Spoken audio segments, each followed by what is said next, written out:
LIC प्रस्तुत करता है डिजिटल बाल मेला, बच्चों के लिए बड़ा अवसर।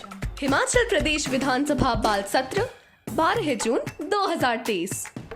68 बच्चे पहुंचेंगे शिमला, 21,000 का इनाम। शिक्षा मंत्री बहुत महत्वपूर्ण पद होता है जिसकी बहुत सारी जिम्मेदारियां होती हैं।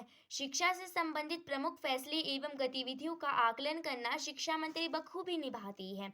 यदि मैं शिक्षा मंत्री होती तो शिक्षा के क्षेत्र में जरूरी बदलाव लाती जो विद्यार्थियों के भविष्य के लिए अच्छी बात होती। यदि मैं शिक्षा मंत्री होती तो अपने दायित्व को गंभीरता से निभाती।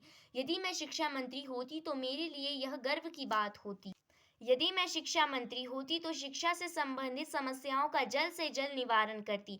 पूर्व मंत्रियों ने अपने कार्यकाल में कैसी अपनी जिम्मेदारी निभाई उसका अध्ययन करती ताकि मैं हर पहलुओं को अच्छे से समझ सकूं और अपने दायित्व को अच्छे से निभा सकूं। अपने कर्तव्यों को ऐसे निभाती कि किसी को भी शिकायत का मौका न मिलता।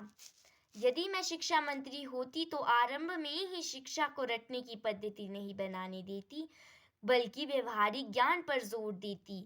किताबों में बहुत सारा ज्ञान होता है लेकिन उन तथ्यों को प्रैक्टिकल होकर समझाना पड़ता है। जब अध्यापक उन तथ्यों को असली जिंदगी में जोड़कर समझाते हैं तो विद्यार्थियों को अच्छे से समझ आता है। यदि मैं शिक्षा मंत्री होती तो विद्यार्थियों द्वारा रोज भारी बैग के बोझ नहीं ढोने देती। अभी एक ही विषय की कितनी सारी कक्षा कार्य गृह कार्य पुस्तकें होती है। आजकल विद्यार्थियों को अपने बस्ते में कई सारी कॉपी ले जानी होती है, उससे बहुत ज़्यादा कठिनाई होती है। विद्यार्थियों को न केवल उसका अध्ययन करना पड़ता है बल्कि दैनिक जीवन में उसका भार उठाना पड़ता है।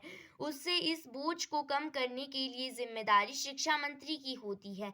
यदि मैं शिक्षा मंत्री होती तो इस बोझ को जल्द से जल्द कम करने का प्रयास करती।